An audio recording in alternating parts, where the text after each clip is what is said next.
তোমার গাড়ি আমি দেখেছি, তোমার গাড়ি চড়েছি, চলো তোমাকে একটা জিনিস দেখাবো আমি। চলো। আমেরিকান দাদা আমার গাড়ি চড়ার পর আমেরিকান দাদা বলছে কিছু দেখাবে। কি দেখাবে?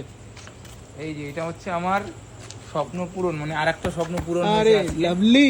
ও শোরুম থেকে দেখো রয়্যাল এনফিল্ড, দারুণ হয়েছে, ব্ল্যাক কালার। তোমাকে এবার আমি একটুখানি চলো লং ড্রাইভে নিয়ে যাবে। চলো চলো যাওয়া যাক।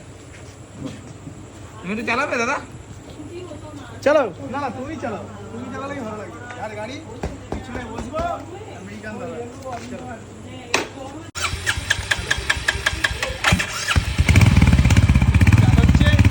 আমেরিকান দাদা গাড়ি চালাচ্ছে। চলো লং ড্রাইভে যাচ্ছি। আর এই রইলে আমার গাড়ি। রাত্রি বাজে 12:27। এখনো ঘুরে বেড়াচ্ছি আমেরিকান দাদার সামনে। আরে দাদা স্বপ্ন পূরণ হয়েছে। আর একটা স্বপ্ন, প্রথম স্বপ্নটা ছিল আইফোনের, সেটা পূরণ হয়েছে।